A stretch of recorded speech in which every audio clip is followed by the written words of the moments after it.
Hi dear friends, click on the like button and the subscribe button, hit the bell icon and don't forget to follow me on Instagram. Hi guys and welcome to another vlog. I am driving the Chevrolet Camaro SS and you can see it looks mind-boggling. Look at the attention to detail. Obviously the graphics are very well done. Just look at it over here, and the wheels, they're finished in black with that red treatment over there, and Camaro is written as well over there on the brakes, well, on the brake caliper that is. And the car looks so nice. Even the attention to detail over here with the flag on M looks so good. Now there's a good amount of matte black, or rather piano black, on this car, which you can see from here. And just look at the stance of this vehicle. Pure muscle, and in my opinion it looks better than the Mustang any day.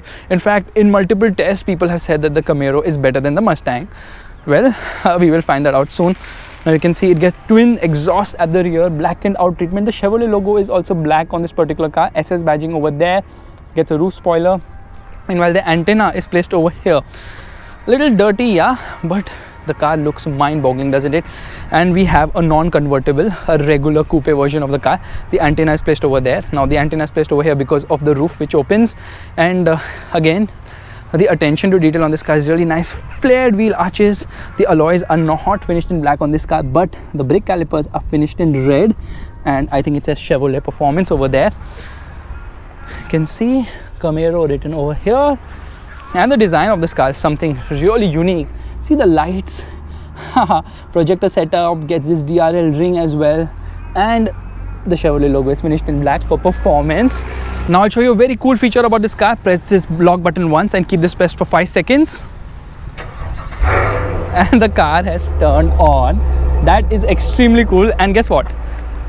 I can also open the roof of this car. Yeah, that's right. You can open the roof of this car by keeping the roof button pressed on the remote, which is once I need to unlock the car. And here we go.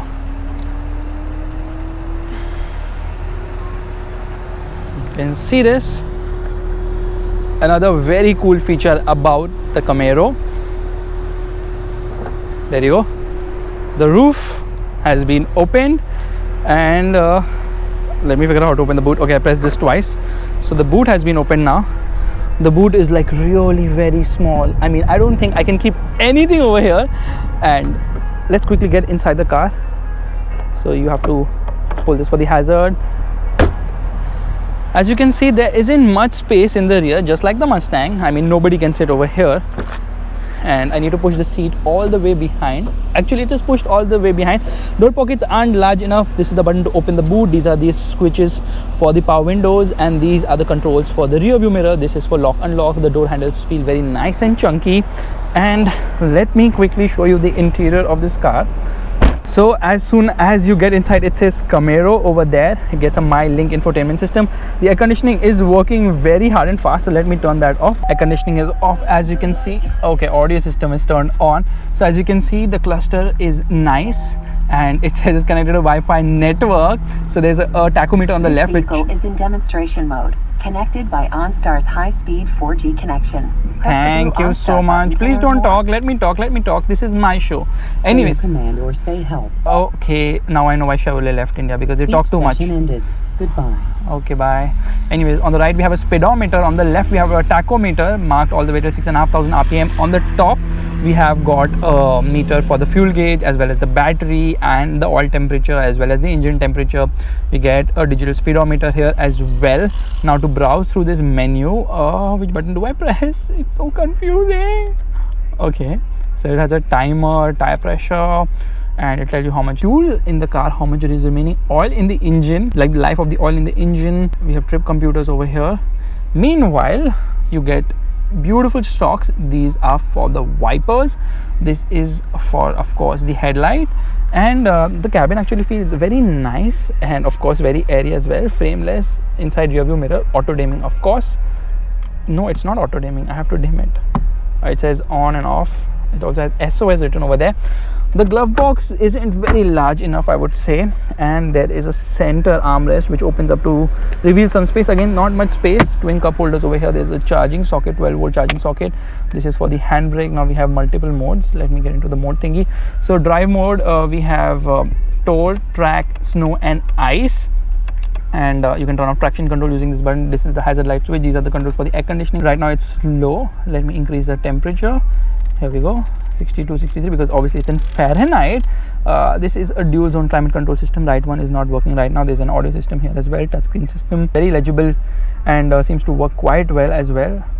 Going back right now, and as you can see, this is not the slickest in terms of operation, but still it's very legible in this bright sunlight right now.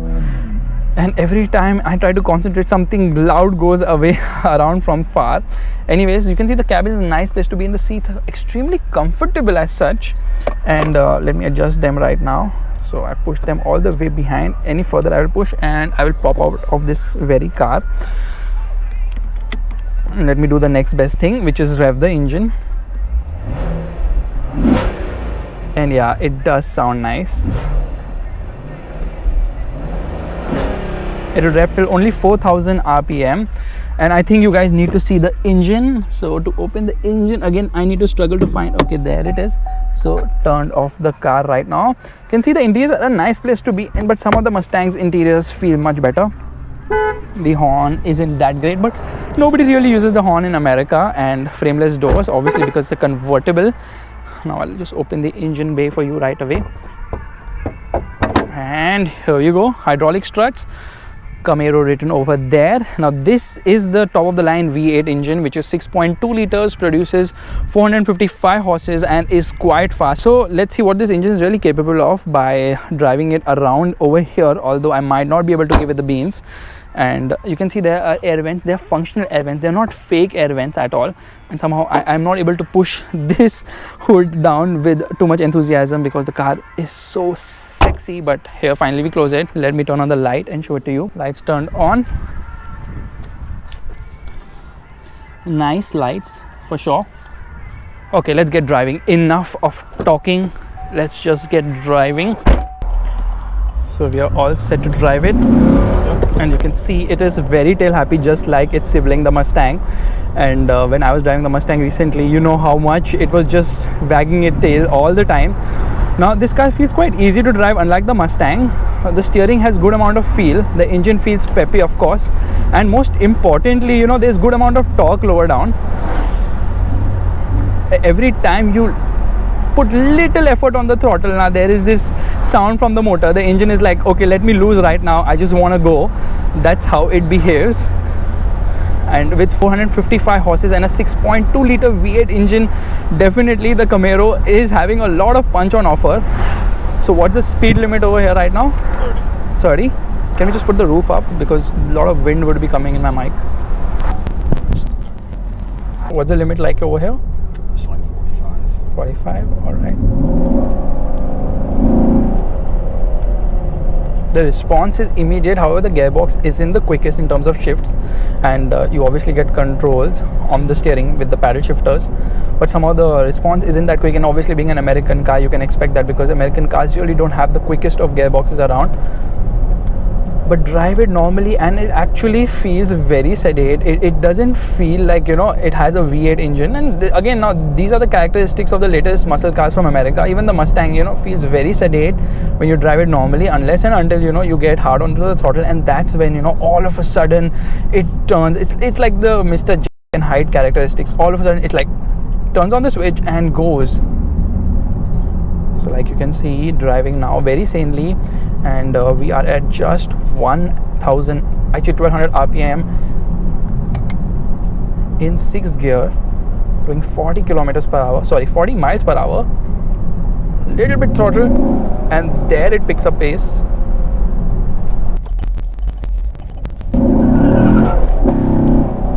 Sounds really nice, very punchy. The horn is a bit meek, I would say. Obviously, the ride quality is very good on these roads. I mean, there is some sort of busyness in the suspension.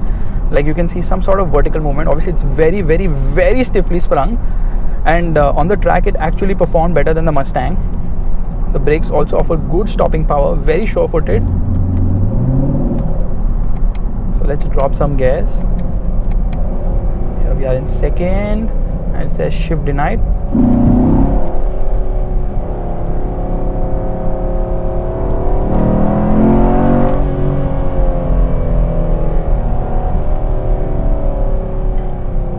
Now there's no denying the fact that this is a halo car, especially if it was launched in India, because they had showcased it. Now they cannot bring it. Obviously Chevrolet has left India, but they cannot bring it because it's a left-hand drive. The Mustang has now become right-hand drive as well. And as a car, it's absolutely phenomenal. It is also priced very attractively. I think this particular spec is priced at $45,000. So $45,000 equates to somewhere around 30 lakh rupees, which makes it absolute value for money for the kind of performance it offers. But sadly, we will never see it on our streets.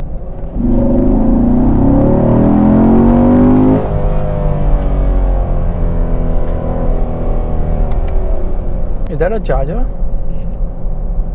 What do you think is better between both of them? This is. And why is that? Because that's so much heavier.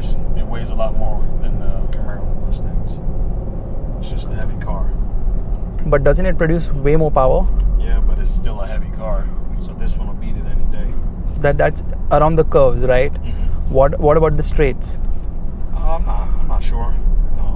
Because I think the Demon produces what, 840? Yeah, something like that. Yeah, the Hellcat produces Hellcat 707. Like 700 something. What was that? If you had to personally pick between these three, which one would you pick? I would pick a Camaro. Really? I would. I'm not really a fan of Dodge or Ford. And what's your favorite car? I've been happy with General Motors products. I have a Suburban, I have a Cadillac, I have a Chevy work van, I have all types of stuff. What exactly do these modes do? So right now, it was in Sport. Mm-hmm. What's exactly Tour? All right, so when you Tour is just going to be, it's going to loosen up the suspension a little bit. It's not going to ride as Stiff. yeah. And then when you put it in track, you'll hear the exhaust change. Okay. So can you put it in track and rev it for me a bit? Yep. So this is gonna be loud, and here we go. Yeah, can you rev like twice, thrice, like real hard? Like 3-4 times, like real hard, like.